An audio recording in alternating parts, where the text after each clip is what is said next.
रुद्राक्ष की माला में भी मैं हूँ, कृपाण कटार और भाला में भी मैं हूँ, श्वेत भी हूँ और शुद्ध भी मैं हूँ, विरुद्ध हो मेरे तो युद्ध भी मैं हूँ, इतिहास में बहा आंसू और खून भी मैं हूँ, अब जो कह के मिलेगा वो सुकून भी मैं हूँ कि इस धरती का मैं केंद्र बिंदु हूँ, प्रणाम मैं हिंदू हूँ। न्यूटन के पैदा होने के 1000 साल पहले एक शख्स थे जिनका नाम था ब्रह्मगुप्त।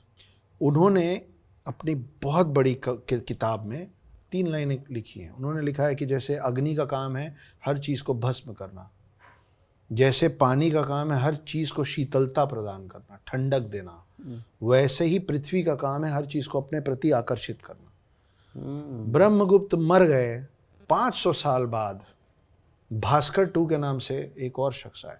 उन्होंने उनकी किताब की इन 3 लाइनों को उठाया और उसकी डिटेलिंग की और उन्होंने लिखा कि ब्रह्मगुप्त ने 500 साल पहले जो लिखा है कि पृथ्वी का काम है हर चीज़ को अपने प्रति आकर्षित करना, उसको आज मैं शब्द दे रहा हूँ। वो शब्द है गुरुत्वाकर्षण।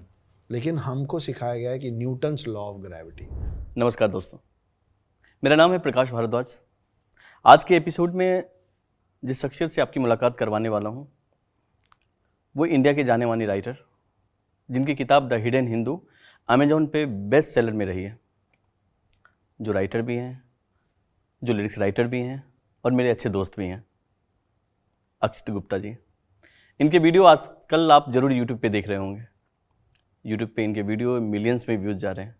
इनकी फिलोसफिकल बातें हैं, इनके ज्ञान, इनकी इन्फॉर्मेशन को पूरा भारत सुनना चाह रहा है। इनकी किताब द हिडन हिंदू पे धोनी एंटरटेनमेंट फिल्मों की सीरीज़ बना रहा है, 3 पार्ट और 3 फिल्में। इनकी कई सारी और फिल्में आ रही हैं, तो जानते हैं अक्षत गुप्ता जी से।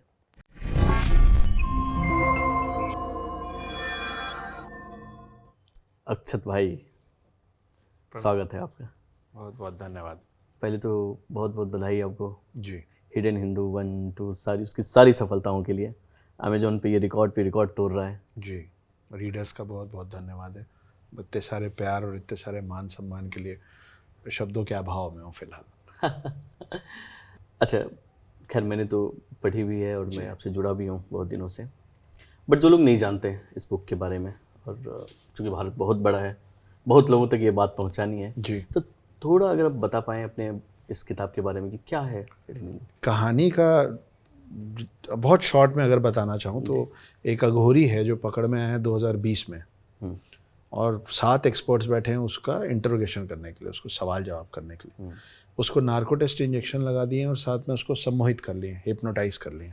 सो he has no margins to lie. उसके मुंह से जो निकलेगा वो सच ही निकलेगा, और झूठ बोल ही नहीं सकता। अब जब वो बोलना शुरू करता है तो वो बताता है कि मेरा नाम ओम शास्त्री है, मेरी उम्र 40 साल के आसपास है और मेरी उम्र ठहर गई है। अच्छा, ना मेरी उम्र बढ़ती है ना मैं मरता हूँ, और मैं सत्युग से देवभूमि भारत में हूँ, पकड़ में आया हूँ अब कलयुग में। मैं चारों युग जी चुका हूँ बिना मरे। मैं रामायण का हिस्सा भी था और महाभारत का भी। मैं राम से भी मिला और कृष्ण से भी।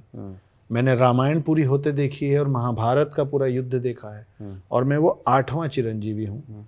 आमतौर पे जो हमको पता है वो है 7 चिरंजीवी, है ना, हिंदू ग्रंथों में। वो ये कह रहा है कि मैं वो उन 7 में से मैं कोई नहीं हूँ, मैं वो 8वां चिरंजीवी हूँ जो अब तक छुपा हुआ था इतिहास के पन्नों में। अच्छा, और अब मैं बाहर आया हूँ ढूंढने उन 7 चिरंजीवियों को, in search of those 7 immortals, जिनके बारे में आप और मैं थोड़ा थोड़ा जानते हैं। राइट। हनुमान जी, परशुराम, अश्वत्थामा, वेद व्यास, कृपाचार्य, राजा बलि, और अभी अभी आदि पुरुष आई है रावण का भाई विभीषण।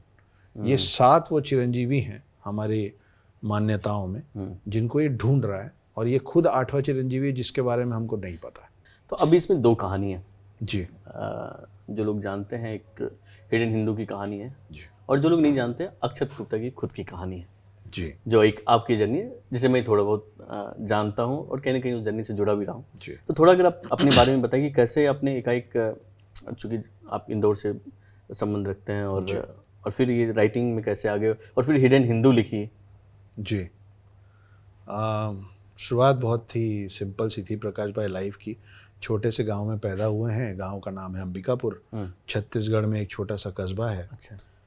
और वहाँ हमारी तरफ में ना एक कहावत चलती है, और वो कहावत है, रीजनल लैंग्वेज में है, आप लोग सुनेंगे तो समझ जाएंगे। तो वो कुछ ऐसी लाइनें हैं कि छोटे छोटे गांव में खोल दें स्कूल जी, 5 ठो कक्षा है, 1 ठो गुरु जी, वाह, वही हेड मास्टर और वही है चपरासी। ऐसा स्कूल में शिक्षक लाए फांसी। ओहो, जे दिन बच्चा मनाए वो दिन शिक्षक मन नहीं आए, जे दिन शिक्षक मनाए वो दिन बच्चा मन नहीं आए, और जे दिन दोनों आए वो दिन छुट्टी। ये तो आप सोचिए कि ऐसे इस तरीके के स्कूल में कोई फेल हो सकता है? बिल्कुल नहीं। मैं हुआ हूँ। अच्छा, आपकी तो मैं 6ठी क्लास में फेल हो गया। तो वहाँ से सफ़र अगले पड़ाव पे गया और वो था रायपुर। उस समय मध्य प्रदेश का हिस्सा होता था, फिर मध्य प्रदेश से छत्तीसगढ़ अलग हुआ, तो रायपुर बन गया कैपिटल। तो वहाँ के एक हॉस्टल में पढ़े। फिर हॉस्टल में 10th तक की पढ़ाई ठीक ठाक की, मन भी लगने ही लग गया था। और फिर हॉस्टल में रहते थे तो एक नई बीमारी लगी, उसको कहते हैं यूनिटी। दोस्ती बहुत परवान चढ़ जाती है। तो यूनिटी के चक्कर में अपने सीनियर से बहुत पिटे। उसके बाद स्कूल से रेस्टिकेट कर दिए गए। वो अगला पड़ाव था, वहाँ से पहुँचे इंदौर, मध्य प्रदेश। अब 11th और 12th में टीचर्स, माता पिता, हर बड़े जन ये बोलते हैं कि बेटा कुछ मत करो, जैसे घोड़े जैसे ध्यान लगा के सिर्फ पढ़ाई करो। Correct, right. उस समय एक नई बीमारी होती है, उसको कहते हैं प्रेम। तो हम भी कुछ अछूते नहीं रहे उससे, फिर प्यार हो गया। एक छोटे शहरों का प्यार, छोटे शहरों का प्यार थोड़े बड़े शहर में जाके फंसा। थोड़ी जो अलग बात थी वो ये था कि सामने वाली भी रेडी थी। तो फिर वहाँ से एक प्रेम प्रसंग चला। राइट। 5.5 साल वो अफेयर चला, कॉलेज वॉलेज ख़त्म होते तक। और 22 साढ़े 22 साल की उम्र में हमने कर ली शादी।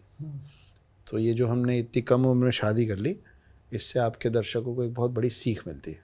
वो सीख ये है कि 22.5 साल की उम्र में शादी कभी मत करो, क्योंकि 22.5 साल की उम्र में शादी नहीं होती है, या तो करियर होता है और या तो गलती होती है। तो शादी हुई, 8.5 साल शादी चली। इंदौर में एक रेस्टोरेंट चालू किया, वो अच्छा चलने लग गया। एक रेस्टोरेंट से 5 रेस्टोरेंट हो गए मेहनत कर करके। सब कुछ अच्छा चल रहा था। एक प्यारा सा बेटा हुआ, 6.5 साल का वो बेटा था। और उस दहलीज पे, उस पड़ाव पे हमारी पत्नी को हमारे एक दोस्त से प्रेम हो गया। तो हमारे बेटे को ले लिया गया और वो चली गई हमको छोड़ के। तो उससे डिप्रेशन हुआ, डिप्रेशन से फिर सुसाइड तक की हालत आ गई। फिर हमने आत्महत्या करने की कोशिश की, which I am not proud of. लेकिन मैं आपको ये सब खुले मंच पे और कैमरे पे इसलिए बता दे रहा हूँ क्योंकि मेरा बहुत स्ट्रांगली मानना है कि जब तक मैं अपने आप को एक्सेप्ट नहीं करूँगा, राइट, तब तक I can not expect you to accept me. आप मुझे तब तक नहीं अपना पाएंगे जब तक मैं खुद को नहीं अपनाऊँ। तो अच्छा है बुरा है, मेरा सच ये है कि मेरी पत्नी, मेरी पहली पत्नी मेरे एक दोस्त के साथ चली गई, बेटे को ले गई, और उससे डिप्रेशन इतना हुआ कि I try to end my life.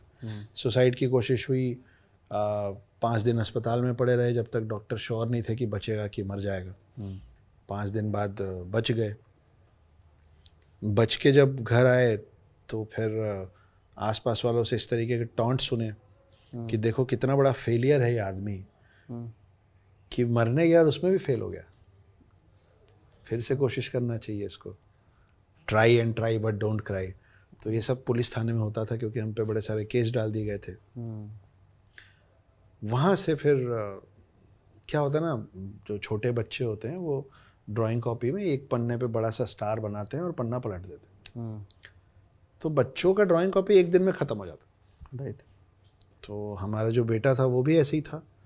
तो 2-3 दिन तक उसने मुझसे वो मांगते रहे कि अक्की मेरे लिए, वो पापा और डैडी की जगह पे अक्की बोलते थे कि अक्की मेरे लिए ड्राइंग कॉपी ले आइए। हम व्यस्त थे, 5 रेस्टोरेंट, 177 लोग का स्टाफ, दौड़ भाग। बच्चा ही तो है, कहाँ जाएगा, 2 दिन बाद ला देंगे। 2-3 दिन लेट हो गया। 2-3 दिन बाद लगा कि एक क्या लाएँ, तो एक दिन में फिर ख़त्म हो जाएगा, तो 1 डज़न ले चलते हैं, 12-15 दिन बच्चे का काम चलता रहेगा। वो जिस दिन मैं वो 1 दर्जन ड्राइंग कॉपी लेके पहुंचा ना प्रकाश जी, उस दिन मेरी पत्नी उनको लेके जा चुकी थी। तो मैं उनको दे नहीं पाया। फिर वो जब हॉस्पिटल से लौटे तो वो ड्राइंग कॉपी रोज़ दिखती थी, तो तकलीफ़ होती थी। क्या होता है कि जब आप काम काज में होते, व्यस्त होते हैं, तो आप ना हर चीज़ का एक समय निर्धारित कर चुके होते हैं, है ना, कि मैं अपने परिवार को इतना वक्त दूंगा, इतने बजे से इतने बजे का वक्त इनको, ये समय से ये समय बच्चे का, अपने आप हो जाता है। तो मेरा जो समय था अपने बच्चे के साथ बिताने का, वो उनके जाने के बाद मैं उस ड्राइंग कॉपी को उठा के मैं अपने बेटे के लिए कहानी लिखना शुरू किया था। मुझे लगा था 4-6 महीने में आ जाएंगे। समझा बुझा के मैं ले आऊँगा। तो मैंने ये सोचा कि जब वो उनको वापस लाऊंगा मैं, तो मैं उनको बोलूँगा this is how I was missing you, कि जब आप नहीं थे तो आपका समय फिर भी आप ही का था, क्योंकि उस समय मैं आपके लिए बैठ के कहानी लिखता था आप ही के ड्राइंग कॉपी में, जो मैं आपको दे नहीं पाया था। 6 महीने से 1 साल हो गया, 1.5 साल हो गया, 2 साल हो गया, बढ़ते बढ़ते 6 साल हो गया। वो लौटे ही नहीं और मैं लिखना रोका ही नहीं। तो ये ट्रिलॉजी जो द हिडन हिंदू बन के अब बाहर आई है, वो मैं 6 साल तक उनके लिए लिखता चला गया। अब 8 साल हो गया, मैं अभी तक अपने बच्चे से मिला नहीं हूँ, और मैं उस इंतज़ार में हूँ कि वो कहानी जो देश में इतने लोग पढ़ रहे हैं, लोग मेरे से सुन रहे हैं, उस पर फिल्म बन रही है। महेंद्र सिंह धोनी साहब ने उसके राइट्स खरीद लिए हैं, मतलब उन्होंने नहीं, उनकी पत्नी का एक प्रोडक्शन हाउस है जिसका नाम धोनी एंटरटेनमेंट। वो सब लोग उस कहानी को पढ़ और सुन पा रहे हैं, पर वो जिसके लिए लिखी गई थी ना, उसको मैं अब तक सुना नहीं पाया। तो उस इंतज़ार में काम करते करते बम्बई पहुंच गए। जब एक कहानी लिखी तो घर वालों ने बोला ये अच्छी चीज़ है, कोशिश करो, कुछ हो जाएगा। यहाँ आए तो देखे कि बहुत भीड़ लगी हुई है, सबके पास एक से एक कहानियाँ हैं, और हर प्रोडक्शन हाउस के बाहर बड़ी बड़ी लाइनें हैं। तो वहाँ से एक नया स्ट्रगल शुरू हुआ। करते करते ये हुआ, और फिर पेंगुइन पब्लिकेशन और माही भाई का जो प्रोडक्शन हाउस है, वो सबकी मदद से अब मैं आपके सामने बैठा हूँ। हिडन हिंदू का ट्रुथ क्या है? क्या ये सच में ऐसे चिरंजीवी हैं? जी, ठीक। और आपका कैसे बिलीव आया इस कॉन्सेप्ट पे, या आप पहले से कनेक्टेड थे ऐसे किसी भी कॉन्सेप्ट से, या किसी स्पिरिचुअल जर्नी में आपकी कोई जर्नी रही हो? नहीं, मुझे लोग ऐसे जानते हैं कि मैं ठीक ठाक स्टोरी टेलर हूँ। तो मैं आपको एक और कहानी सुनाता हूँ अपने ही घर की। मेरे माता पिता आज से 50-55 साल पहले लव मैरिड है। ओके। मेरी माँ जो है वो उच्च कोटि ब्राह्मण बोलती हैं अपने आप को, और मेरे पिता जो हैं वो गुप्ता हैं, जैसा कि मैं हूँ। तो इन लोगों में ना बड़ा इंटरेस्टिंग सा कॉन्वर्सेशन होता है अलग अलग टॉपिक्स को लेके, क्योंकि ये बड़े अलग अलग सोच के लोग हैं। तो एक बार ऐसा हुआ था कि मेरे पिता एक बहुत बड़ा होटल बना रहे थे। मैं अपने परिवार की तीसरी पीढ़ी हूँ होटल इंडस्ट्री में। दादाजी के समय से हमको यही काम आता है, हम हलवाई हैं एक्चुअली। तो एक बहुत अच्छा बड़ा होटल बना रहे थे। एक दिन हमारी मदर और फादर बैठे हुए थे, और मदर ने बोला आप इस होटल में बहुत सारी गलतियां कर ली आपने, ये होटल चलेगा नहीं। तो और हम छोटे छोटे थे, मैं और मेरा छोटा भाई। तो बोले क्यों? बोले वास्तुशास्त्र आपने फॉलो नहीं किया है, आपने साउथ में गड्ढा करके पानी भर लिया है, मतलब जो पूरे होटल की जो अंडरग्राउंड टंकी है वो साउथ में आपने गड्ढा करके। तो अगर आप थोड़ा बहुत वास्तुशास्त्र समझते हैं तो बहुत बेसिक सी चीज़ है कि साउथ में गड्ढा और पानी नहीं होना चाहिए, और नॉर्थ हल्का होना चाहिए, मतलब उस तरफ कंस्ट्रक्शन नहीं होना चाहिए। बहुत सिंपल सा रूल है जो सभी मानते हैं। तो हमारी मदर ने बोला ये सब आपने गलत कर लिया है, ये नहीं चलेगा। तो हमारे फादर ने बोला, जवाब दिया कि आप कौन से देश में रहती हैं? माई मॉम वाज लाइक कि कैसा सवाल है, मतलब नेचुरली भारत में रहते हैं, हिंदुस्तान में रहते हैं, इंडिया में रहते हैं। तो जब तक मेरी मदर बोल रही थी ना, तो मुझे लग रहा था कि गए, अब तो रोड में सोना पड़ेगा बाद में, क्योंकि मेरे फादर एक्चुअली सब कुछ लगा चुके थे उस होटल में। फिर मेरे जब फादर बोलना चालू किया तो उन्होंने बोला कौन से देश में रहती हैं आप? तो उन्होंने बोला भारत में रहते हैं। तो उन्होंने बोला कि भारत के साउथ में दुनिया का दूसरे नंबर का सबसे बड़ा महासागर है, जिसको इंडियन ओशन और हिंद महासागर कहा जाता है, और भारत के नॉर्थ में दुनिया का सबसे बड़ा वजन है हिमालय पर्वत, पूरी हिमालय श्रृंखला। तो इस हिसाब से तो आपके हिसाब से तो पूरे देश का ही वास्तु गलत है, तो उसके अंदर एक प्लॉट का वास्तु सुधार के हम क्या कर लेंगे? And I was like this man is genius. तो हम ना इस रैशनल बिहेवियर के बीच में बड़े हुए हैं कि हम ये भी सुनते हैं और वो भी सुनते हैं, और हमको सवाल करना आता है। हमारे ग्रंथों में भी यही बताया गया है कि आप प्रश्न पूछो, आप सवाल करो। हमको इतना कुछ इसीलिए, हमको मतलब मुझे, मैं अपनी बात नहीं कर रहा हूँ, हमको मतलब इस समुदाय की बात कर रहा हूँ कि हमको इतना कुछ इसलिए समझ में आता है और मालूम है क्योंकि हमारे ग्रंथ हमको सवाल पूछने की इजाज़त देते हैं कि नहीं समझ में आ रहा पूछो, बिल्कुल लड़ो, बिल्कुल, है ना। हम अपने भगवान से भी लड़ लेते, पिक्चरों तक में लड़ लेते हैं, खुश तो बहुत हो गए ना आज तो, हम लड़ ही रहे हैं जाके। तो हमको इससे परहेज़ नहीं है कि हम किस तरीके से अपने भगवान को ट्रीट कर रहे हैं। हमको अपने भगवानों के ग्रंथों में लिखी कौन सी बात से हम इत्तेफाक नहीं रख रहे हैं। No, if we are not resonating to it something, it is absolutely okay. इसीलिए हमारी पूजा पद्धति एक ही धर्म में होने के बाद भी इतनी अलग अलग है। क्योंकि सब सही है। तो बस इसी तरीके से परवरिश हुई हमारी कि सब चीज़ सुनो और फिर अपने हिसाब से समझो। तो क्योंकि माँ ये सब पूजा पाठ में रही हैं, तो हमारे घर में बचपन से ये माहौल रहा है कि भाई 7 चिरंजीवी होते हैं। और हमारे फादर जिस टाइप के हैं तो बोलते थे कि होते हैं और जिंदा हैं और इमॉर्टल हैं और अमर हैं, तो दिखते क्यों नहीं है। तो फिर जब जैसे जैसे बड़े हुए और साथ में बेटा जो था 6.5 साल के थे मेरे बेटे, जब वो गए तो उनको ना मार्वल के बारे में बड़ा मालूम था। स्पाइडरमैन, आयरन मैन, वो कैसे बना, उसके सामने विलन कौन आया, आने वाली फिल्मों में कौन आएगा, सब पता था। लेकिन उनसे पूछने से कि अपने बारे में बताओ तो कुछ नहीं पता। तो हमको लगा कि आज के बच्चों को या आज के यूथ को जिस लैंग्वेज में जिस भाषा में बातें समझ आ रही हैं उस भाषा में, तो इसलिए हमारी किताब में बाकी माइथोलॉजी बुक्स से जो सबसे बड़ा फ़र्क है वो ये है कि ज़्यादातर ऑथर्स रीडर्स को पीछे ले जाना चाहते हैं, है ना, कि चलो हम आपको फिर से रामायण विजिट करवाएंगे उस समय का, महाभारत फिर से समझाएंगे नए तरीके से। हमने उस समय के किरदारों को हम आज आपके वक्त पे ला रहे हैं। वो 7 चिरंजीवी 2020 से 2022 में आ गए हैं, वो आपसे यहाँ मिलने आए। तो मेरे रीडर को पीछे नहीं जाना है, उनसे मिलने ये 7 चिरंजीवी, ये मेरा किरदार, ये सब आगे आ रहे हैं। ठीक है, तो एक तो वो 7 चिरंजीवी कौन है, प्लस आपकी किताब में 7 नहीं 9 है जी, 2 आपके कैरेक्टर भी हैं जी। तो इस 2 कैरेक्टर को क्यों ऐड किया? तो 2 सवाल है। जो 7 चिरंजीवी जिनका नाम कईयों को नहीं पता होता है, इसलिए मैं रिपीट कर देता हूँ। परशुराम, हनुमान जी, अश्वत्थामा के मामा कृपाचार्य, महाभारत के लेखक वेदव्यास, राजा बलि जिनके लिए विष्णु जी ने वामन अवतार लिया था, और विभीषण, अच्छा, रावण का भाई, घर का भेदी लंका ढाए। ये 7 वो नाम हैं जो हमारे ग्रंथों के हिसाब से चिरंजीवी हैं, इमॉर्टल हैं, मर नहीं सकते। आपका दूसरा सवाल था? दूसरा सवाल ये था कि 2 कैरेक्टर क्यों किए? अब ये 7 किरदार तो लिखे हुए हैं, बचे जो मेरे 2 किरदार हैं उसमें एक का नाम है ओम शास्त्री, जिसके कई नाम रह चुके हैं सतयुग से लेके अब तक।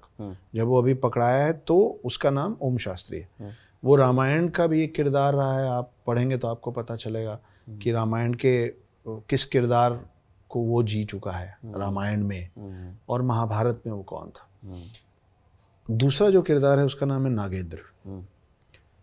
इन दोनों को लाने की ज़रूरत इसलिए पड़ी कि हमारा जो पूरा समय है ना, जो पूरा वक्त है, काल चक्र जो है, एक तो ये बड़ी इंटरेस्टिंग बात है प्रकाश भाई, मैं इधर उधर जाता रहूँगा ना अपनी बातों पर, सॉरी। जैसे जो फॉरेन कल्चर है, वेस्टर्न कल्चर जो है, वो मानते हैं कि समय सीधा है। उनका मानना है कि टाइम इज लीनियर, समय सीधा चल रहा है। जबकि हमारे कल्चर में मानना है कि टाइम गोल चल रहा है, साइक्लिक है, समय चक्र है, इसीलिए हम काल चक्र बोलते हैं। राइट। और थोड़ा ऊपरी तौर पे बात करें ना, तो आप सोचिए कि जो अर्थ है, पृथ्वी है, वो गोल है। पृथ्वी के आसपास चांद घूम रहा है, वो गोल है। पृथ्वी सूरज के आसपास घूम रहा है, वो गोल है।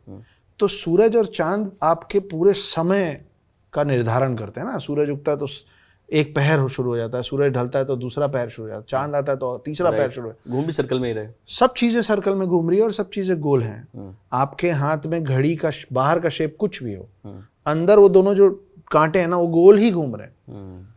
तो हर चीज समय को बताने वाला या समय को डिवाइड करने वाला जब गोल है, तो समय सीधा कैसे हो सकता है।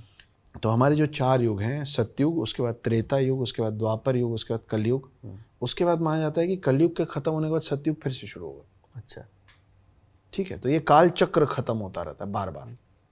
इसको दूसरे तरीके से बोलें तो आपने शिव जी के हाथ में डमरू देखा ना, डग डग डग डग डग, तो उसमें 4 कोने हैं ना।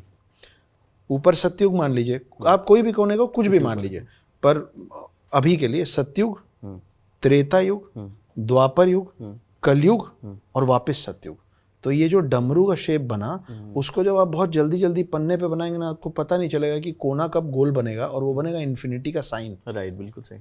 इन्फिनिटी का जो सिंबल है उसका मतलब यही कि अंतहीन।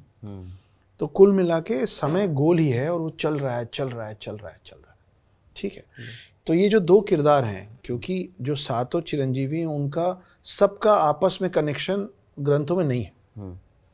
जैसे विभीषण बाकी से कहीं नहीं मिले हैं, है ना, क्योंकि विभीषण रामायण से, तो विभीषण हनुमान से मिले, बट हनुमान जी का जिक्र महाभारत में है। हनुमान जी का जिक्र महाभारत में, हनुमान मतलब साथ के साथ जो अलग अलग युगों से आए हैं उन सबका direct connection with each other नहीं है। नहीं। अब अगर आपको एक माला बनानी है तो आप मोती तो जमा कर लेंगे, 7 मोतियों की आपको एक माला बनानी है तो आपको एक धागा चाहिए ना। ये जो 2 किरदार है ना मेरे, वो धागा है जिसमें चारों युगों का समावेश और 7 चिरंजीवियों को एक जगह पे लाने की शक्ति। तो इसलिए 2 मेरे को काल्पनिक किरदार जोड़ने पड़े, नहीं तो मैं इन सबको एक धागे में पिरो नहीं बांध नहीं पाते, कोई कनेक्ट नहीं कर पाते एक दूसरे से। बिल्कुल सही। तो इसमें मुझे दो सवाल थे। जब आप बोल रहे थे कि एक हम सर्कल में हैं, सतयुग, और फिर अभी कलयुग में है और फिर से सतयुग आने वाला है, तो इससे जरूर 2 सवाल मेरे दिमाग में आ रहे थे कि एक तो जब ये सर्कल में ही है जी, हम कलयुग से फिर सतयुग की तरफ जाएंगे जी, तो फिर इन चिरंजीवियों का क्या होगा, या फिर उन चिरंजीवियों का ये लास्ट ही है कि इसके बाद फिर से वो किसी और फॉर्म में आ जाएंगे? जी, तो ये मुझसे बहुत जगह बार बार ये मेरे इंस्टाग्राम पे लोग सवाल पूछ रहे हैं। अच्छा है आपने सवाल उठाया। देखिए क्या है कि एक सवाल मेरे पास किसी ने पूछा था कि जब फिर अगली बार सतयुग में त्रेता युग शुरू होगा तो हनुमान जी होंगे, तो उनको तो मालूम होना चाहिए क्या होने वाला है, राइट। उनको तो पता होना चाहिए राम, तो वो फिर भूल कैसे जाते हैं, है ना। तो उसका वो ऐसा है कि ये जो 7 चिरंजीवी हैं वो इस कालखंड के हैं। जब ये पूरा वक्त खत्म होगा, इनका पर्पस है दशावतार के आखिरी अवतार कल्कि का साथ देना, उनकी मदद करना। राइट। काली जो मेन विलन होने वाले हैं इस युग के, उनके अगेंस्ट, उनके खिलाफ, ठीक है। वो होने के बाद जब कलयुग खत्म होगा तो कलयुग के साथ सब चीज खत्म हो जाएगी, ये 7 चिरंजीवी भी खत्म हो जाएंगे। ओके। मतलब उनको मोक्ष की प्राप्ति होगी। अब अगली बार जब सतयुग शुरू होगा ना तो ये सब कुछ फिर से होगा, ये सब लोग फिर से आएंगे। फिर अगेन घटना फिर से सेम होगी, फिर रामायण और महाभारत होगा? नहीं, घटनाओं में परिवर्तन आएगा, हर बार घटनाओं में परिवर्तन आता है। कैसे? देखिए, जो लोग विष्णु पुराण मानते हैं उनका मानना है कि पहले विष्णु आए, फिर उन्होंने शिव और ब्रह्मा को बनाया। जो शिव पुराण मानते हैं उनका मानना है कि पहले शिव आए, फिर उन्होंने विष्णु और ब्रह्मा को बनाया। एक शक्ति पुराण भी है जिनका मानना है, वो उसकी मान्यता रखने वाले मानते हैं कि सबसे पहले शक्ति आई। अच्छा। उन्होंने इन तीनों को बनाया, ब्रह्मा विष्णु महेश। तो साइंस के लैंग्वेज में आप बात करें तो न्यूट्रॉन, प्रोटॉन और इलेक्ट्रॉन मिलके एक एटम बनाते हैं, है ना। वैसे ही डिस्ट्रॉयर, प्रिजर्वर और क्रिएटर मिलके पृथ्वी सृष्टि बनाते हैं। वैसे ही ब्रह्मा, विष्णु और महेश मिलके शक्ति बनाते हैं। तो ये अलग अलग मान्यताएं इसलिए हैं, और ये सब सही है, ये तीनों में से कुछ भी गलत नहीं है। क्योंकि ये अलग अलग काल के हिसाब से ये बात अभी तक आ गई हैं आगे। तो बाद में भी होगा, लेकिन चीज़ें परिवर्तित होंगी। जैसे कि और क्लियर समझाने के लिए मैं आपको एक उदाहरण देता हूँ जो हमारे ग्रंथों में लिखा हुआ है कि कृष्ण जी द्वारका में बैठे हुए थे और ब्रह्मा आए उनसे मिलने। तो उनके जो वॉचमैन थे, जो डोर कीपर थे, उनको बोला गया कि जाके कृष्ण को बताइए कि हम आए। तो अंदर गया, उसने बोला कि कृष्ण जी को बताया कि ब्रह्मा जी आए। तो कृष्ण जी मुस्कुराए और बोले कि उनसे पूछ के आइए कि कौन से ब्रह्मा है वो। ये गए पूछने, ब्रह्मा जी बुरा लग गया, बोले कौन से ब्रह्मा, मतलब क्या, हम ही हैं जो हैं। तो पैर पटकते हुए अंदर कृष्ण जी के सामने आए, बोले ये कैसा सवाल है कि कौन से ब्रह्मा है, और कौन है ब्रह्मा। तो कृष्ण जी ने अपना विराट रूप विष्णु का लिया, उन्होंने सारे रेल्म्स खोल दिए। मतलब वो चीज़ जो आप और मैं अपनी इस आँख से नहीं देख पाते। तो उनको दिखा कि कई ब्रह्मा हैं जो अलग अलग स्वांस पे बैठ के उड़ रहे हैं। किसी का 5 सर है, किसी का 3 सर है, किसी का 4 सर है, किसी का 1 ही सर है। तो हमारे जो ब्रह्मा है उनका 1 सर काट दिया था शिव जी ने गुस्से से। हमारे ब्रह्मा मतलब अभी के हमारे वक्त जो अपनी पौराणिक कथाओं में, हाँ, हमारे पौराणिक कथाओं में इस रेल्म के, इस यूनिवर्स के जो ब्रह्मा हैं, उन पे एक बार शंकर जी को नाराजगी हो गई थी तो त्रिशूल चला दिया था, तो 1 सर कट गया था। तो जब उनको बाकी ब्रह्मा दिखे ना, तो उनमें ऐसे भी ब्रह्मा थे जिन्होंने वो गलती नहीं की थी, तो उनका सारे सर थे। और ऐसे भी ब्रह्मा थे जो इनसे भी ज़्यादा गलती कर चुके थे, तो उनके 2 या 1 ही सर बचा था। तो आने वाला जो अगला जो पूरा सर्कल होगा जिसमें आप और हम नहीं होंगे, उसमें थोड़ी थोड़ी चीज़ें परिवर्तित होंगी। वो क्या होंगी वो समय तय करेगा। काल चक्र में है वो, काल चक्र में हो सकता है कि अगली बार आप और मैं बैठे हों, लेकिन आप लेखक हों और मैं सवाल पूछ रहा हूँ। इस पे मैंने एक फिल्म भी देखी थी और एक मेटाफिजिक्स का एक सिद्धांत भी है कि आपके पैरेलल भी एक यूनिवर्स हैं जी और पैरेलल यूनिवर्स में हो सकता है अक्षत राइटर ना हो, अक्षत कहीं के राजा बिल्कुल। हो सकता है कि मैं कुछ और कर रहा हूँ, बट सेम चेहरे, same face, same structure, same दुनिया कहीं और यूनिवर्स में है। तो इस कॉन्सेप्ट के इर्द गिर्द की बात हम लोग कर रहे हैं जी शायद। सबसे पहले तो आपके मुंह में घी शक्कर कि अक्षत दूसरे रेल में राइटर ना हो, राजा हो। वेरी गुड, मुझे बहुत अच्छा लगा सुन के। भगवान करे सच हो जाए। दूसरा, बहुत सारे रेल्स वो हैं अक्षत कोई और है, जी। वो अक्षत कोई और है, हाँ कोई भी हो, बट अक्षत है। पर वो राजा है। तो मल्टीवर्स भी हमारे उसमें बहुत बहुत बार अलग अलग तरीकों से क्योंकि जैसे बताया। आपने बोला कि ब्रह्मा, कई ब्रह्मा है और हर ब्रह्मा अपनी एक दुनिया में, एक मतलब एक ब्रह्मांड में है, बिल्कुल, अपने उन यूनिवर्स में सबका है, एक एक यूनिवर्स है। सबका अपना एक यूनिवर्स है बिल्कुल और वो ब्रह्मा उस दुनिया को देख रहे हैं बिल्कुल और पैरेलल अक्षत भी कई हैं, पैरेलल Correct. प्रकाश भी कई हैं, करेक्ट। कई हैं। तो ये सब कुछ पैरेलल चल रहा है एक काल चक्र में या फिर कुछ आगे पीछे तालमेल है, ऐसा कोई मतलब? देखिए हम लोग जो बोलते हैं ना कि हम 3D में रहते हैं ना, 3 डायमेंशन। राइट, बिल्कुल हम 4th और 5th डायमेंशन देख नहीं पाते। राइट। हर वो चीज़ जो हम नहीं देख पाते हैं उसका ये मतलब नहीं कि वो एग्जिस्ट नहीं करती है। देख तो हम हवा भी नहीं पाते हैं, लेकिन है ना। ऑक्सीजन तो नहीं देख सकते हम, मगर ऑक्सीजन और कार्बन डाइऑक्साइड 2 अलग अलग गैसेज हैं जो हमको जिंदा रखती है। मैं कार्बन डाइऑक्साइड को इसलिए जोड़ रहा हूँ क्योंकि अगर कार्बन डाइऑक्साइड नहीं होगा तो पेड़ मर जाएंगे, और पेड़ मर जाएंगे तो आपको ऑक्सीजन नहीं मिलेगा। तो जितनी ज़रूरत ऑक्सीजन की है उतनी कार्बन डाइऑक्साइड की भी है ऑक्सीजन को बनाने में, क्योंकि पेड़ जिंदा है, पर हमको दिखते तो नहीं है। वैसे ही 4th और 5th डायमेंशंस हैं, हमें नहीं दिखता। हमें नहीं, पहले वालों को दिखते थे। अच्छा। सतयुग के लोगों को ये सब की समझ थी। अब बड़े आराम से सवाल पूछा जा सकता है कि अभी बैठ के कुछ भी बोल दो, प्रूफ कैसे करोगे? राइट। एक रोज प्रकाश जी, नासा ने एक बहुत कमाल का बड़ा सा टेलीस्कोप बनाया और नासा ने पूरी पृथ्वी, पूरी दुनिया को बताया कि बीच में सूरज है और 9 ग्रह उसके आसपास घूम रहे हैं, और ये जो 9 प्लैनेट्स हैं जिसके बीच में सन है, इसको हम सोलार सिस्टम बोलेंगे। ये हुआ है अभी 200-250 साल पहले। राइट। ठीक है ना। क्या आपको लगता है कि जब इन्होंने बोला कि सोलार सिस्टम बोलेंगे, उसके बाद हमने सौरमंडल शब्द का इजाद किया? बिल्कुल नहीं। हम 9 ग्रहों की पूजा हर चीज में कई 100 सालों से कर रहे हैं, 1000 साल से तो कम कर रहे हैं। आपके घर में, हमारे घर में, सब जगह, हर हिंदू परिवार में 9 ग्रहों की शांति की पूजा होती है। आप नया घर बनाइए, आपके घर में बच्चा पैदा हो, आपके घर में किसी का देहांत हो जाए, है ना, तो वो चावल का ढेर लगाते हैं, उस पर हम 9 सुपारी रखते हैं और 9 ग्रहों की पूजा करते हैं। हम 9 ग्रहों का नाम दिया हुआ है हमने एस्ट्रोलॉजी में, वो 9 ग्रह हम पे असर करते हैं। करेक्ट है ना? बिल्कुल सही। तो हमको सौरमंडल पता था। राइट। टेलीस्कोप हमने नहीं बनाया, लेकिन हमको सौरमंडल पता था ना। ये नहीं पता कि कैसे पता था, मगर पता था। राइट। पहला व्यक्ति जिसका नाम, जिसने वेस्टर्न कंट्रीज में कहा था कि पृथ्वी गोल है, उसको एंटी क्राइस्ट बोल के टांग दिए थे, हैंग टिल डेथ, फांसी की सजा दे दिए थे। ठीक है, कि उसने बोला था कि पृथ्वी गोल है। जब वो वहाँ बोल के उसको फांसी पर टांगा जा रहा था ना, तब भी आपके भारत में ज्योग्राफी को भूगोल ही कहते थे। भू मतलब लैंड और गोल मतलब गोल। तो हमको बिना पूरे पृथ्वी को नापे पता था कि पृथ्वी गोल है। चलिए एक बार के लिए भी मान लीजिए कि गलीलियो ने पहले बोला और हमने बाद में भूगोल का नाम दिया। साउथ में जाइए, अनगिनत ऐसे मंदिर हैं जिसमें वराह अवतार बना हुआ है। अभी सब ने कांतारा देखी ना, कांतारा में वराह अवतार की बात हुई कि सुअर जैसा उनका मुंह है, बोर फेस बोलते हैं, और 2 सींग हैं। एक उस समय की पुराणों में कहानी लिखी हुई है कि एक हिरण्यकशिपु करके एक राक्षस था जो पृथ्वी को ले जाके क्षीर सागर के अंदर डुबो दिया था। तब विष्णु जी ने वराह अवतार लिया था, उसको हरा के क्षीर सागर से जब उन्होंने पृथ्वी बाहर निकाली थी, उन्होंने यहाँ रख लिया था। तो उन मूर्तियों में जो हजारों साल पहले बनी हुई मूर्तियों में वो जो चीज़ रखी ना, वो गोल है, वो फ्लैट नहीं है, स्क्वायर नहीं है। तो हमको पता था कि पृथ्वी गोल है।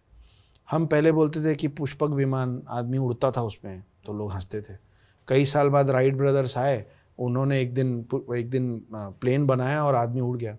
तो लिखा गया कि now a new history is made from today onwards a man can fly. हमने बोला यही तो हम बोल रहे थे कि मैन कैन फ्लाई। तो विमान शब्द बना हुआ है ना हमारा, विमान पुराण के नाम से पूरा पुराण लिखा हुआ है कि कैसा होता था विमान, उसका फ्यूल क्या होता था, उसका मैकेनिज्म क्या होता था, उसमें लोग कहाँ बैठते थे, वो जमीन कैसे छोड़ता था।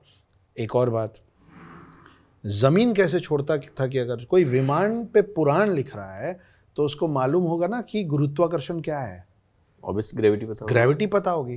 पर आपको और मुझे क्या पता है? न्यूटन का। Newton's law of gravity. Newton के पैदा होने के 1000 साल पहले एक शख्स थे जिनका नाम था ब्रह्मगुप्त। उन्होंने अपनी बहुत बड़ी किताब में 3 लाइनें लिखी हैं। उन्होंने लिखा है कि जैसे अग्नि का काम है हर चीज़ को भस्म करना, जैसे पानी का काम है हर चीज़ को शीतलता प्रदान करना, ठंडक देना, वैसे ही पृथ्वी का काम है हर चीज़ को अपने प्रति आकर्षित करना। ब्रह्मगुप्त मर गए, 500 साल बाद भास्कर 2 के नाम से एक और शख्स आए। उन्होंने उनकी किताब की इन 3 लाइनों को उठाया और उसकी डिटेलिंग की और उन्होंने लिखा कि ब्रह्मगुप्त ने 500 साल पहले जो लिखा है कि पृथ्वी का काम है हर चीज़ को अपने प्रति आकर्षित करना, उसको आज मैं शब्द दे रहा हूँ। वो शब्द है गुरुत्वाकर्षण। ब्रह्मगुप्त के मरने के 500 साल बाद न्यूटन पैदा हुए थे, लेकिन हमको सिखाया गया है कि न्यूटन्स लॉ ऑफ ग्रेविटी। तो अगर हमने गुरुत्वाकर्षण शब्द और सौरमंडल शब्द और ग्रेविटी को पहले बना लिया था तो हमने विमान भी पहले बना लिया था। हमको पता था कि पृथ्वी गोल है और 9 ग्रह घूम रहे हैं जिसकी हम पूजा करते हैं, जिसका असर हम पे हर रोज होता है और उसको सौरमंडल कहते हैं। ऐसा है। वाह, ये तो कुछ बहुत ज़्यादा ही डिटेल में हम लोग चले गए, जो साइंटिफिक है। बिल्कुल। इसमें तो 2 चीज़ें निकल के आ रही हैं। पहले तो एक तो हमें अपनी चीज़ों की उतनी अहमियत है नहीं जी। जितना हमारे पास जो चीज़ें हमें परंपरा या फिर वैदिक परंपरा से हमें हासिल हुई, हमें उसकी अहमियत नहीं है, उसको संजोने की ज़रूरत है। नो डाउट इस पर बहुत सारे लोग काम भी कर रहे हैं। मेरा एक और सवाल था इससे जुड़ा हुआ कि आपने जब हिंदू शब्द यूज़ किया जी तो मैं बोलूँगा कि फिर हिंदू शब्द क्यों, ह्यूमन भी लिख सकते, हिडन ह्यूमन लिख सकते थे आप, जी। है ना, ऐसे मानव या आप लिख सकते थे, आप ऐसे हिंदू शब्द क्यों यूज़ किया, हिडन हिंदू क्यों? मैंने एक कविता लिखी थी प्रकाश जी थोड़े समय पहले, जी। कुछ लोगों को बहुत अच्छी लग रही है और आपके सवाल का मुझे लगता है उससे बेहतर जवाब नहीं हो सकता है। एक तो मैं खुद हिंदू परिवार में पैदा हूँ, मुझे इसी कल्चर की समझ है ना, तो मैं जिसके बारे में जानता हूँ मैं उसी के आसपास बात कर सकता हूँ। ये पूरी कहानी में जो 4 युगों की बात हो रही है वो दशावतार के हिसाब से 4 युग डिवाइडेड है। सतयुग, उसके बाद त्रेता आता है क्योंकि विष्णु जी के 3 अवतार आए, फिर द्वापर आता है क्योंकि विष्णु जी के 2 अवतार आए और फिर फाइनली कलयुग जिसमें कल्कि आएंगे 1 अवतार। 7 चिरंजीवी की जहाँ पे बात हो रही है वो 7 चिरंजीवी हिंदू पुराणों की मान्यताएं हैं ना, है ना। ये बंदा रामायण और महाभारत का हिस्सा रह चुका है ना, तो ये सब हिंदू धर्म के आसपास बातें चल रही है। तो उसका जो सटीक जवाब मैं आपको दे सकता हूँ वो ये है कुछ कविता की कुछ लाइनों से, और वो कविता ये है कि रुद्राक्ष की माला में भी मैं हूँ, कृपाण कटार और भाला में भी मैं हूँ, श्वेत भी हूँ और शुद्ध भी मैं हूँ, विरुद्ध हो मेरे तो युद्ध भी मैं हूँ, इतिहास में बहा आंसू और खून भी मैं हूँ, अब जो कह के मिलेगा वो सुकून भी मैं हूँ, कि इस धरती का मैं केंद्र बिंदु हूँ, प्रणाम मैं हिंदू हूँ। चिता की अग्नि, गंगा का पानी, कब्र की मिट्टी और लोबान भी मैं हूँ, पीर फकीर अली वली सियावर राम का हनुमान भी मैं हूँ, भोला हूँ सरल भी तुम्हारा मित्र भी मैं हूँ, घोल भी दूं तुमको और घुल भी जाऊं तुम में, कुछ ऐसा चरित्र भी मैं हूँ, इस धरती का मैं केंद्र बिंदु हूँ, प्रणाम मैं हिंदू हूँ। प्रणाम का भाव भी मैं हूँ, आक्रमण का घाव भी मैं हूँ, सहनशील स्थिर और शांत भी मैं हूँ, देवभूमि भारत का हर प्रांत भी मैं हूँ, शक्ति भक्ति और ना थकती क्रांति भी मैं हूँ, तूफान हूँ और तूफान से पहले की शांति भी मैं हूँ, इस धरती का मैं केंद्र बिंदु हूँ, प्रणाम मैं हिंदू हूँ। वाह। तो आप खुद जो हैं उससे आप मतलब अपना चेहरा छुपाते हैं क्या? नहीं छुपाते ना। आप अपनी कद काठी नहीं छुपाते हैं, तो आप खुद कौन हैं उसको मानने से और उसको अपने पे धारण करने से किस बात का परहेज है आपका? बिल्कुल सही, ये बहुत आप हमारी पहचान है वो, हम हिंदुस्तान में रहते हैं, तो है ना। तो अगर आप बोलते हैं अफगानिस्तान तो वो अफगानों का स्थान है ना। पाकिस्तान पाक स्थान है, एक स्थान है जिसको उन्होंने पाक मान रखा है। तो हिंदुस्तान हिंदुओं का, तो हिंदुओं का स्थान है, तो उसमें प्रॉब्लम क्या है? नहीं तो फिर इसमें एक सवाल ये आता है कि जब हमारे वेद परंपरा इतनी ही पावरफुल थी, जी, हमारे भगवान इतने ही पावरफुल जैसे हमें बताया गया और हमारा बिलीव भी है, तो हम यूएस, कनाडा ऐसी जगहों पे हमारे भगवान क्यों नहीं मिलते हैं? क्यों वहाँ पे किसी और धर्म को फॉलो किया जा रहा है? इन सब जगह हमारे भगवान मिलते हैं। आप थोड़ा रिसर्च करिए, गूगल करिए, ढूंढिए, सभी लोगों को बोल रहा हूँ मैं। कंबोडिया में इस पूरी दुनिया का सबसे बड़ा हिंदू टेम्पल है। वो जो तो इस पता दुनिया का जो सबसे बड़ा हिंदू टेम्पल है वो इस ज़मीन पे नहीं है, राइट, वो तो पता वो है वहाँ है। जी। इंडोनेशिया के करेंसी में गणेश बने हुए हैं, है ना, जबकि इंडोनेशिया मुस्लिम देश है। वहाँ बहुतायत जो है, जो पॉपुलेशन है वो मुस्लिम्स की है। हम लगभग सब जगह हैं, हिडन है, हिडन हिंदू हम हिडन है। नहीं, हम हर महीने में हम घटे हैं। राइट। आपने कभी उड़ता पेड़ देखा है? नहीं देखा, आप देखेंगे भी नहीं, क्योंकि पेड़ तभी तक जिंदा रहता है जब तक वो अपनी जड़ों से जुड़ा रहता है। हम इसीलिए कम हो रहे हैं क्योंकि हम we are missing on to be connected with our roots. हम अपने जड़ों से नहीं जुड़ना चाह रहे हैं, हमको जीन्स पहनना है। जीन्स से प्रॉब्लम नहीं है, बिल्कुल प्रॉब्लम नहीं है। मार्वल के सुपर हीरो से प्रॉब्लम नहीं है, पर हम पूरी दुनिया जानने के पहले खुद को तो जाने ठीक से। राइट। और ये गलती हम लोग इंडिविजुअली और कलेक्टिवली दोनों कर रहे हैं। कैसे? हम मार्स पे पहुंच गए, हम मून पे पहुंच गए, हम वॉयजर लेके सोलर सिस्टम के बाहर निकल लिए, हम पता नहीं क्या ढूंढ रहे हैं, हमको मालूम नहीं हम क्या ढूंढ रहे हैं, पर कुछ ढूंढ रहे हैं। करेक्ट। अभी तक अर्थ के कोर में नहीं पहुंचे हम, अंदर नहीं पहुंच पाए। कलेक्टिवली हो गया, इंडिविजुअली भी वही कर रहे हैं हम। आज की डेट में हम लोग सिंथेटिक चिकन बना लिए, कैबेज बना लिए, पत्ता गोभी बना लिए, अंडा बना लिए, चावल बना लिए, और वो सब एडिबल है, आप खा लीजिए, कुछ नहीं होगा, है ना। आज भी हमको शहद बनाना नहीं आता है, हम शहद मधुमक्खी से चुरा ही रहे, नहीं सीख पाए हम। तो हम ना सब चीज़ इंडिविजुअली भी हम सब चीज़ ना बाहर ढूंढ रहे हैं, दूसरों से पूछ रहे हैं, दूसरों से सवाल कर रहे हैं, अपने अंदर कुछ बात नहीं कर। खुद हम लोग जो आज की डेट में सबसे कम वक्त बिताते हैं जिस शख्स के साथ ना, वो शख्स है जो आईने में खड़ा है। आप खुद सबसे कम समय हम अपने आप के साथ बिता रहे हैं। बस वो ठीक करेंगे तो शायद कुछ हो जाए। बिल्कुल, मुझे लगता है कि इससे लोग सोचने पे मजबूर तो जरूर होंगे। मेरा एक सवाल था कि हिडन हिंदू में जो 7 कैरेक्टर हैं प्लस 2 जो फिक्शनल कैरेक्टर हैं, उन 7 में से 2-3 ऐसे कैरेक्टर हैं जो कि बड़े ही हमेशा ही चर्चा में रहे जी। जैसे कि किसी ने बोला हनुमान जी देखे गए हैं, अश्वत्थामा मिला है जी। इनकी कहानी क्या है? मतलब अगर कोई जैसे कि नए लोग जो हैं वो जानते नहीं कि क्यों इस अवस्था में, खासकर इन दोनों के बारे में, बाकियों की कहानी में मुझे लगता है कि बाकी लोग ये 2 कैरेक्टर हमेशा किसी न किसी रूप में आज भी चर्चा के पात्र रहते हैं। करेक्ट। कहीं ना कहीं आपको मिलते गए, हनुमान जी मिल गए वहाँ पे, तो क्या कहानी है, क्यों ये चिरंजीवी के रूप में यहाँ पे? देखिए, हनुमान जी तो मतलब सारों में सबसे भोले हैं और सबसे आसानी से बुलाने से आ भी जाते हैं। क्योंकि सबसे आसानी से बुलाने से आ जाते हैं, इसीलिए उनकी बातें भी इतनी हैं। जो आपको जिससे आप मिलते हैं आप उसी की ना बात करते हैं। राइट। जिससे आप मिलेंगे ही नहीं उससे आप उसके बारे में कितनी बात कर लेंगे। तो कई लोग पूछते हैं कि भूत प्रेत होते हैं क्या?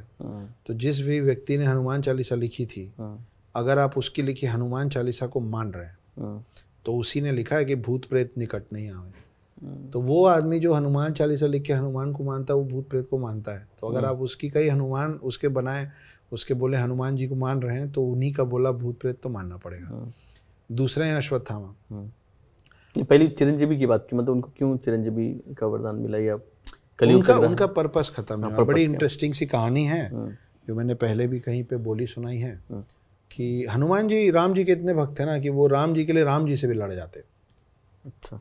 मतलब अगर समझाने के लिए बोल रहा हूँ कि अगर जैसे हम मस्ती में बोलते हैं ना अपने बारे में कि अरे मैं तो ऐसा हूँ, अगर राम अपनी बुराई कर देते तो वो राम से लड़ जाते कि आप मेरे राम के बारे में कुछ बोल नहीं सकते। तो जब राम का पर्पस खत्म हो गया, जब राम जी को विष्णु अवतार लेकर वापस जाना था, तो हनुमान अड़ गए। हनुमान बोले या तो मेरे को अपने साथ लेके चलिए या मेरे साथ यहीं रहिए, क्योंकि मैं आपके बिना जीवित नहीं रह सकता, मैं आपकी सेवा के लिए बनाऊं। अब हनुमान जी बड़े भोले हैं ना, ऐसे भी भोलेनाथ के अवतार हैं, तो उनको वो मतलब सौम्य से, भोले से, सब बात मान लेने वाले हैं, ऐसे ऐसे करके, है ना, ऐसे मान जाते थे।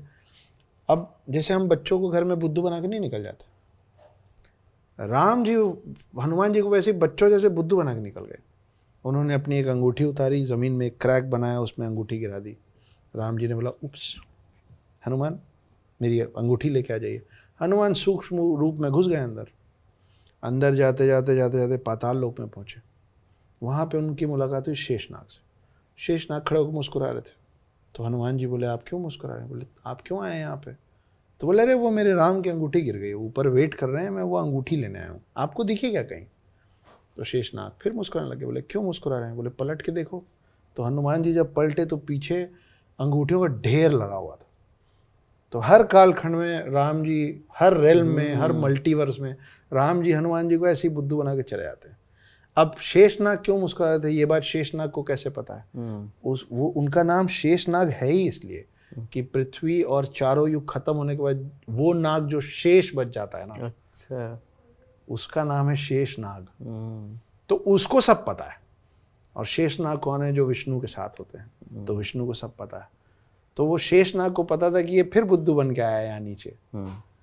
लेकिन हनुमान जी को यहाँ इसलिए छोड़ा गया है, सातों चिरंजीवियों का एक पर्पस है। वो पर्पस है कल्कि का साथ देना, काली के अगेंस्ट। काली मतलब काली माँ वाला नहीं, कलयुग के। जैसे बाली दो हैं, एक त्रेता युग का बाली है जो सुग्रीव का भाई था, जो अगर अभी आप आदि पुरुष में भी वो उनका सीन दिया है, और दूसरा एक राजा बाली था।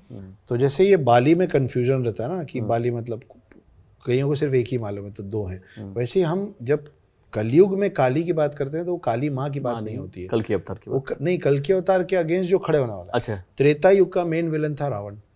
राम आपके अवतार थे, उनके खिलाफ कौन था? रावण। वैसे ही द्वापर युग में एक बहुत बड़ा राक्षस रहा है जिसका नाम रहा है साल्वा। वो खड़ा हुआ था कृष्ण के खिलाफ। तो कृष्ण अवतार थे और जो मेन था वो। वैसे ही कलयुग में कल्कि है मेन अवतार, और कल्कि जिसको परास्त करने के लिए, जिससे लड़ने के लिए, जिसको हराने के लिए आएंगे, उसका नाम है काली। तो काली इतना पावरफुल होने वाला है उसके लिए कि कल्कि को भी असिस्टेंस की जरूरत पड़ने वाली है, हेल्प की जरूरत पड़ने वाली है। उसलिए हनुमान जी और परशुराम जैसे दिग्गज बैठे हैं वहां से लेके, अब उसमें ज्ञान और बुद्धि भी चाहिए, इसलिए वेद व्यास भी हैं, क्योंकि वो वॉरियर नहीं है, यहाँ से चलते हैं। तो ये सब जब एक साथ आएंगे और कल्कि का साथ देंगे, तब जाके काली हारेगा और कलयुग का अंत होगा। तो उनका राम का पर्पस रावण को मारने के बाद मर्यादा पुरुषोत्तम राम बन के how a perfect man should be, Raymond's the complete man बनने के बाद उनका काम कंप्लीट हो गया था। उनका पर्पस ऑन दी अर्थ खत्म हो गया था, तो वो चले गए। हनुमान का नहीं हुआ था, वो कैसे जाएंगे? राइट, रुके हुए। राइट, बिल्कुल सही, ठीक है। तो अभी एक और क्वेश्चन आता है, जैसे कि आपने बोला कि 7 अपने इमॉर्टल्स चिरंजीवी हैं जी, 2 आपके कैरेक्टर हैं जी। भारत में कहीं ना कहीं चर्चा ये भी होती है कि कुछ ऐसे महापुरुष हैं जिनके बारे में बात होती है कि वो मरे नहीं हैं जी।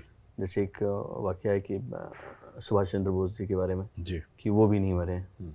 तो आप इन ऐसे बिलीव में, आपका ऐसी बातों में बिलीव है आपका? जी, मेरा बहुत बिलीव है। इनफैक्ट जब आप बुक पढ़ेंगे तो आपको इन सब के बीच में सुभाष चंद्र बोस का किरदार भी मिलेगा। अच्छा, मेरी किताब में आपको चाणक्य मिलेंगे, आपको सुभाष चंद्र बोस मिलेंगे, आपको सुषेण मिलेगा। सुषेण कौन था? जिसने लक्ष्मण की जान बचाने के लिए संजीवनी बूटी की सलाह दी थी और हनुमान पहाड़ लेके उड़े थे। ये सब चिरंजीवी के फॉर्म में? नहीं, ये सब मेरे किरदार हैं। अच्छा, किरदार आपने सुभाष चंद्र बोस बोला तो सुभाष चंद्र बोस भी मेरे किरदार हैं एक तरीके से। और सुभाष चंद्र बोस की कहानी बहुत ही इंटरेस्टिंग है प्रकाश भाई, और वो सब असलियत है, रियल है। सुभाष चंद्र बोस अभी तक इंडियन गवर्नमेंट रिकॉर्ड्स में 5 अलग अलग बार 5 अलग अलग नामों से 5 अलग अलग जगहों पे मर चुके हैं। उसमें जो सबसे ज़्यादा एक्सेप्टेबल कंट्रोवर्शियल डिमाइस है उनका, उनके मृत्यु की जो सबसे ज़्यादा चर्चित और सबसे ज़्यादा एक्सेप्टेबल मान ली गई जो कहानी है, वो है 1945 में ताहिको फॉर्मोसा नाम की जगह पे प्लेन उड़ा, क्रैश हुआ, और उसमें इनका ताहिको फॉर्मोसा को अब हम ताइवान के नाम से जानते हैं, जिस पे अब चाइना हमला करने का प्लानिंग कर रहा है। तो उसको सबसे ज़्यादा माना गया है कि वहाँ मर गए। लेकिन आपको बड़ा ताज्जुब होगा जान के कि आखिरी जो तस्वीर है सुभाष चंद्र बोस की, जिंदा तस्वीर, वो पेरिस में खींची गई थी 1961 में, 1961 में। एक कहानी यहाँ भी है कि कोई किसी बाबा के फॉर्म में चल रहे हैं और गुमनामी बाबा के नाम और इंदिरा गांधी बार बार उनसे मिलने भी जाती जी, थी। वो गुमनामी बाबा के नाम से मध्य प्रदेश में जबलपुर के आसपास रहते थे। वो पर्दे के दूसरी तरफ से मिलते थे, उनको कोई देख नहीं पाता था, अपना चेहरा नहीं दिखाते थे, लेकिन बात करते समय वो कई बार बोलते थे कि पेरिस बड़ा खूबसूरत है। अच्छा। लेकिन जब आप गुमनामी बाबा के नाम से कुछ ढूंढेंगे तो भारत से पेरिस या देश के बाहर जाने वाला आपको कोई गुमनामी बाबा के नाम का शख्स या पासपोर्ट नहीं मिलता।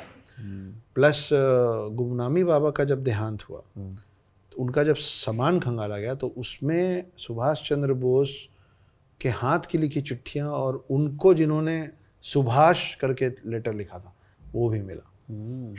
तो ये बड़ी कमाल की कहानियां हैं वो, और वो तो हैं अमर, मतलब वो इतना कमाल का काम करके गए हैं। आप सोच सकते हैं कि एक ऐसा शख्स जो भारत से पनडुब्बी के रास्ते जर्मनी जाए, हिटलर से मिले और हिटलर को डांट दे, वो सुभाष चंद्र बोस है। सुभाष चंद्र बोस ने एक नारा दिया था कि तुम मुझे खून दो मैं तुम्हें आज़ादी दूंगा।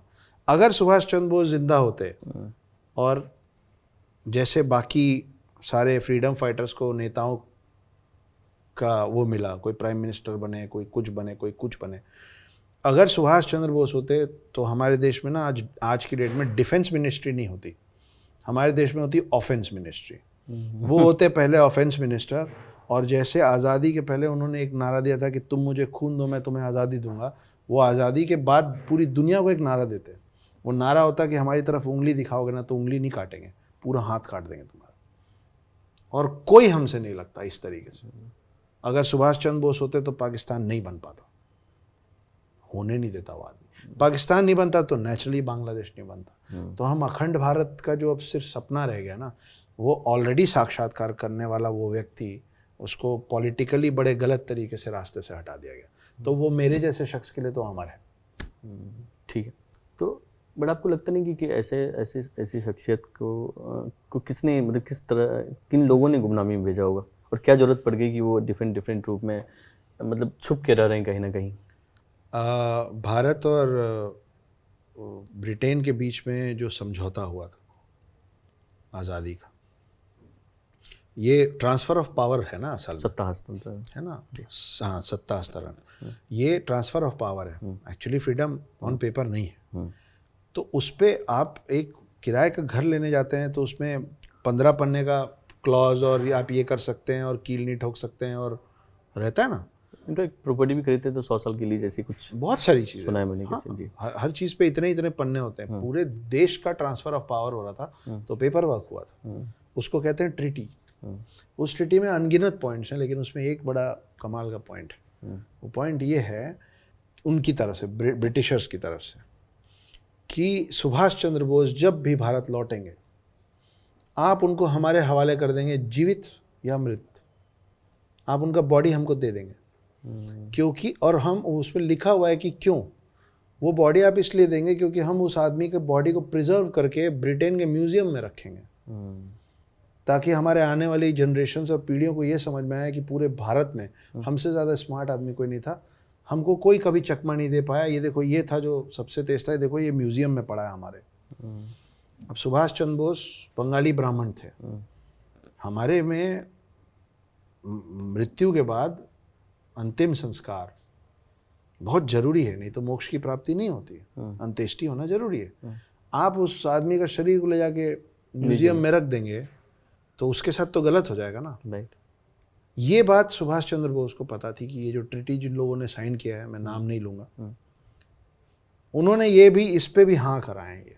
तो मैं जब भी देश जाऊंगा उस पन्ने के हिसाब से, और उस पन्ने को अगर वो नकार देंगे तो देश के उस पे अस्मिता पे सवाल उठ जाएगा ना कि लिखित नहीं मानते हो तुम। तो वो बोले कि जैसे भी रहूँगा कोई बात नहीं है, अगर देश के लिए ये करना पड़ रहा है तो ये भी सही, लेकिन उसमें ये तो नहीं लिखा था ना कि मैं मिल ही जाऊँगा। ये लिखा था कि मिल गए तो जीवित या मृत्यु। अब वो व्यक्ति आज तक मिला ही नहीं, तो वो इस देश का और दुनिया का सबसे बड़ा बहरूपिया है, and I have high regards and respect for him. मैं फिर अगेन सुभाष जी के सवाल पे आता हूँ कि फिर जब वो छुप के इंडिया में आए, और हम जानते हैं कि चलो एक ट्रीटी जो भी साइन हुई होगी उस समय जो भी कंडीशन रहे होंगे और जिन्होंने भी किया वो कहानी तो सेपरेट थी, अभी ये सवाल है कि अब तो एक डेमोक्रेटिक सरकार है यहाँ पे जी। और भारत स्वतंत्र राष्ट्र तो है ही, तो क्या फिर भी उनको छुप के रहने की ज़रूरत है? जब इंदिरा गांधी और इनको सबको पता था कि गुमनामी बाबा सुभाष बाबू ही हैं, तो फिर उनको छुप के रहने की क्या ज़रूरत थी? पहली बात। दूसरी बात, वो खुल के भारत के विकास में या किसी भी तरह से वो खुल के क्यों नहीं अपना योगदान दे पाए? उनके नाम से अभी भी कई संगठन चल रहे हैं इस देश में, जो अपना काम अभी भी उतनी शिद्दत से कर रहे हैं जितना उनके होने पे हो रहा था। दूसरा, वो जो ट्रांसफ़र ऑफ पावर की मैंने बात की, उसमें तो ये लिखा हुआ है ना कि जब भी, तो आज भी अगर आप बोलेंगे कि ये उनका मृत शरीर है, तो पन्नों के हिसाब से आपको उनको जमा करना पड़ेगा। तो वो जो कर सकते थे वो तो आप, मतलब एक व्यक्ति यहाँ एक आज़ाद हिंद फौज बनाया, जैसे हम बड़े आराम से बोलते हैं ना कि father of the nation is Gandhi, है ना, बापू। मेरा ये बहुत स्ट्रांगली ये मानना है कि देश का कोई बाप नहीं होता, देश के सिर्फ बच्चे होते हैं। साथ में आपने जवाहरलाल नेहरू को चाचा नेहरू बना दिया, पूरे देश के एक चाचा हो गए, दूसरे पिता हो गए, तो बाकी कहाँ है भाई? पूरा परिवार बनाइए, बड़े पापा बनाइए, हैं? पिता का भी तो पिता होता है, कहाँ है वो? तो कायदे से जो क्रेडिट सबको मिलना चाहिए था वो इक्वली डिवाइडेड है नहीं। तो सुभाष चंद्र बोस को वो जो रिश्तेदारी वाला मामला चल रहा है कि ये पिता हैं, ये चाचा हैं, उसमें सुभाष चंद्र बोस कौन है? कौन है वो? मेरे को जानना है कौन है। बड़े पापा हैं, छोटे चाचा हैं, उनको क्यों नहीं मिला? मतलब तो गलत है। ठीक है, अभी तो अब हम लोग फिर से हिडन हिंदू पे ही आ जाते हैं क्योंकि कहानी बहुत लंबी कहानी चली गई और हम लोग कहाँ से कहाँ पहुँच गए। ठीक है, हिडन हिंदू के बाद कुछ प्लान है अपना? कुछ आप कुछ और लिख रहे हैं? जी, हिडन हिंदू का 3 पार्ट बाहर आ चुका है, तीनों बहुत ज़्यादा प्यार मिल रहा है, उसके लिए फिर से शुक्रिया है सबको। पेंगुइन ने मुझे 2 और किताबों के लिए साइन किया है। ये दोनों सिंगल पार्ट बुक है, इसमें डबल ट्रिलॉजी और 2 पार्ट में नहीं है। अगली जो किताब है वो दिसंबर में रिलीज़ होगी। उसका नाम मैं अभी आपको नहीं बताऊंगा, लेकिन वो हिस्टोरिकल फिक्शन है। और उसके बाद जो बुक है वो जुलाई अगस्त अगले साल रिलीज़ होगी, उसका भी नाम मैं आपको नहीं बताऊंगा, लेकिन वो एक पॉलिटिकल साइंस फिक्शन है। अच्छा। तो मैं इस चीज़ को, मैं बिजनेस फैमिली से आता हूँ, तो मेरे को रिस्क लेने में प्रॉब्लम नहीं लगता, और मुझे चाहिए नहीं कि आप मुझे स्टैम्प कर दें कि ये तो एक ही टॉपिक के बारे में बात करता है या लिखता है। तो मुझे जो कहानियाँ मुझे पर्सनली इंट्रीग कर रही हैं, मैं आपके समक्ष डालने को तैयार हूँ। तो कुछ सवाल हैं मेरे जी, छोटे छोटे सवाल हैं, और क्योंकि आपके साथ बातों में तो मुझे लगता है कि अगर 3-4 घंटे का भी सेशन हो तो कम ही है। तो छोटे छोटे सवाल हैं और मुझे लगता है इसको अगर हम 1 लाइन या शॉर्ट में ही इसका जवाब दे पाएँ तो बेहतर रहेगा अपने लिए। प्रकाश जी स्टाइल से बोल रहे हैं कि अपने आंसर छोटे करो। पहली बात, चूँकि आप लिटरेचर से संबंध रखते हैं जी, और बहुत सारे यूथ आपको पढ़ते हैं, सुनते भी हैं, बहुत अच्छी फॉलोइंग है आपकी, अपनी किताब के अलावा कुछ और रिकमेंड करना चाहेंगे लोगों को कि ये पढ़ें आप? जी, एक बड़े कमाल के राइटर हैं, उनका नाम है विनीत अग्रवाल। उन्होंने एक किताब लिखी है लेजेंड ऑफ परशुराम। बहुत इंटरेस्टिंग किताब है, पढ़िए, मज़ा आएगा। अश्विन सांघी साहब मेरे बहुत पसंदीदा ऑथर हैं, बहुत कमाल की किताबें लिखते हैं, बहुत सारी किताबें कृष्णा की, और उनकी अभी दी मजिशियंस ऑफ माजदा करके किताब आई है, वो भी बहुत कमाल की है। मतलब मेरे हिसाब से वो भारत के डैन ब्राउन हैं और बहुत कमाल की सोच रखते हैं। एक मेरी अच्छी दोस्त भी हैं और कमाल की लेखिका हैं, उनका नाम अमी गनात्रा है। उन्होंने रामायण अनरेवल्ड और महाभारत अनरेवल्ड के नाम से 2 किताबें लिखी हैं, वो बहुत अच्छी किताबें हैं। एक अभी एक किताब आई है, क्योंकि हम कलयुग में हैं, उस किताब का नाम है कलयुगा। हेमंत नाम है, मैं शायद ऑथर का नाम गलत बोल रहा हूँ, पर वो मैं पढ़ रहा हूँ अभी। अच्छा। और वो बहुत अच्छी लिखी हुई है, 22 साल का लड़का है, और कलयुगा नाम से किताब लिखा है, आप प्लीज़ ढूंढिए। और नई किताब है, नए ऑथर्स को, नए राइटर्स को प्रोत्साहन दीजिए, जितना प्यार मुझे दिए हैं बाकियों को भी दीजिए। तो हाँ, ये बहुत अच्छी किताब है पढ़ने के लिए। दूसरा सवाल आपके किताब से रिलेटेड, बुक के आसपास की है कि जितने भी लोग चिरंजीवी हैं जी अवेलेबल हैं या जो चले भी गए सिद्ध पुरुष, तो क्या अपनी मृत्यु को बांध सकते हैं, साध सकते हैं कि मैं फलाना डे ही मरूंगा? इनके अंदर ऐसी कोई ताकत है? ये 2 अलग अलग चीज़ें प्रकाश जी। एक इमोर्टैलिटी है, वो इमोर्टैलिटी तो जी, इमॉर्टैलिटी की क्या श्राप है या वरदान टाइप का है? मैं वही बोल रहा था कि इमोर्टैलिटी देखिए 7 चिरंजीवियों में 6 को वरदान मिला हुआ है अच्छा। और एक अश्वत्थामा को श्राप मिला, पर मेरा मानना है कि एक्चुअली 7 के साथ श्रापित ही है, क्योंकि आप चाहते हैं कि आप मोक्ष प्राप्ति कर लें, आप छूट जाएं और आप फंसे हुए हैं एक गोल बॉल के अंदर, आप गोल गोल घूम घूम के तंग हो रहे हैं। तो इससे बुरा कुछ नहीं हो सकता कि आप बैठ के अपने सब लोगों को जाते हुए देख रहे हैं, लेकिन आप जा नहीं सकते। बट मकसद इतना बड़ा है कि फिर उसके लिए मकसद के लिए तो सभी लोग तकलीफ पाते हैं, आप और मैं भी तकलीफ पाते हैं। बिल्कुल। हमारे मकसद बड़े छोटे छोटे हैं, इसलिए 50 60 70 साल में निपट जाते हैं, उनके नहीं निपटते हैं। तो श्रापित ही हैं सारे, तकलीफ ही पा रहे होंगे ऐसा मुझे लगता है। और इमोर्टैलिटी और इच्छा मृत्यु दो अलग अलग बातें हैं। इच्छा मृत्यु का वरदान था भीष्म पितामह, कि आप डिसाइड करेंगे आप कब मरेंगे, जब तक आप नहीं चाहेंगे आप नहीं मरेंगे, है ना। तो वो इच्छा मृत्यु एक अलग चीज़ है। ऋषि मुनि अभी भी होते होंगे, मैं अभी तक किसी ऐसे के समक्ष तो नहीं आया हूँ, सामने तो नहीं आया हूँ, पर पहले के लोगों में ये शक्ति ज़रूर होती थी कि वो जब चाहते थे अपना देह छोड़ पाते थे, कि भाई बस समाधि ले ली, प्राण छोड़ दिया, बता दिया इस दिन जा रहे हैं।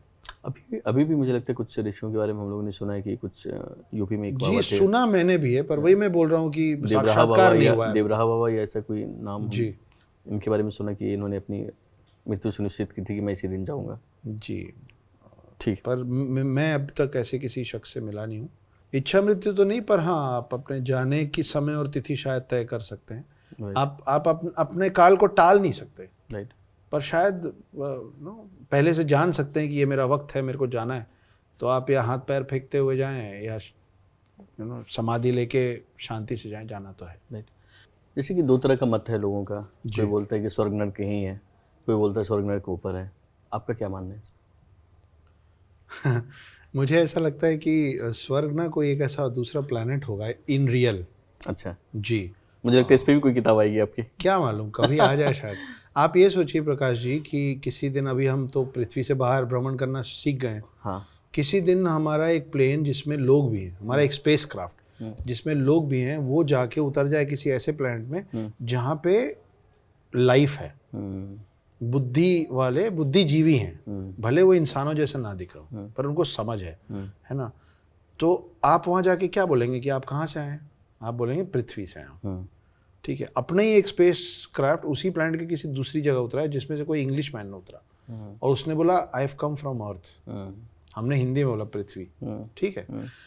उसके बाद फिर हम उनको थोड़ी बहुत जो भी चीज़ें सिखा के हम वापस चले गए, हम वापस अर्थ आ गए। रोज़ रोज़ तो नहीं जाएंगे वहाँ। अब वो अपने नीचे वाले जनरेशन्स को क्या बताएंगे पता है, कि भगवान ऐसे दिखते हैं, क्रीम कलर के होते हैं, चॉकलेट ब्राउन कलर के होते हैं, उनकी एक आँख, एक नाक, एक मुंह ऐसे ऐसे होता है, और वो आते कहाँ से हैं? ऊपर से आते हैं, क्योंकि स्पेस क्राफ्ट तो ऊपर से आया था। और स्पेस क्राफ्ट का जो हमारा शेप होगा ना, वो वैसा कुछ बना के बोलेंगे कि भगवान मंदिर में रहते हैं, लेकिन इस सारे स्पेस क्राफ्ट का शेप साइज सेम नहीं होता है। एक जो उधर पे उतरा था ना, जहाँ पे बोले थे आई हैव कम फ्रॉम अर्थ, उनका स्पेस क्राफ्ट का शेप साइज दूसरा होगा, तो वो उस स्पेस क्राफ्ट का बनाएंगे और बोलेंगे कि ये गॉड है और ये चर्च है, और हम बोलेंगे इस स्पेस क्राफ्ट को कि ये मंदिर है और इसमें भगवान रहते हैं और भगवान ऊपर से आए थे और फिर ऊपर चले गए।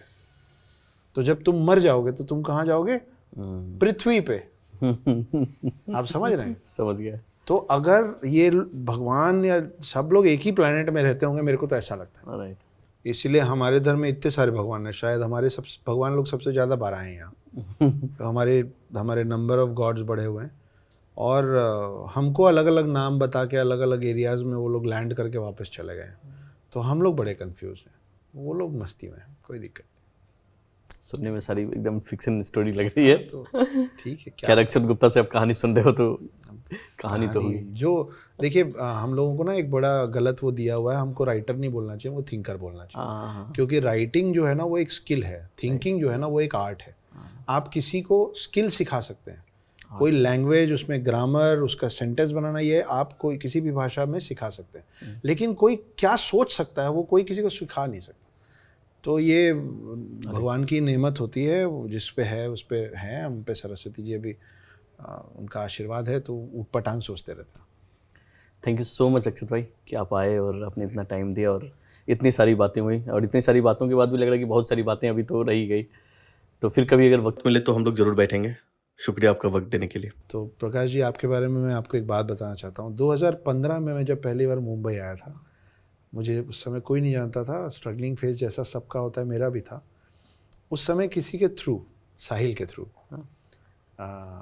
मेरी प्रकाश जी से मुलाकात हुई थी, और प्रकाश जी उस समय भी कुछ थे और आज भी बहुत कुछ हैं, लेकिन उस समय भी प्रकाश जी मुझसे इतनी ही आत्मीयता से और इतने ही प्यार से मिले थे जितना आज मिल रहा है। तो आज ये और मैं जो बैठे हैं उसका पूरा श्रेय मुझे नहीं, उसका पूरा श्रेय इनको जाता है, क्योंकि ये उस समय से मुझसे निभाते आ रहे हैं जब मुझे कोई नहीं पहचानता था और कोई बगल में इतने प्यार से नहीं बैठाता था जितने प्यार से आज ये बैठा रहे हैं। ये उस समय भी इतने ही प्यार से बैठाए थे। और जिन लोगों को मेरे बारे में थोड़ा कम पता है, मैं जाते जाते अपना एक छोटा सा इंट्रोडक्शन दे देता हूँ। Hi guys, my name is Akshat Gupta. I am a full time house husband, part time author, screen writer, poet and lyricist. Stay in touch.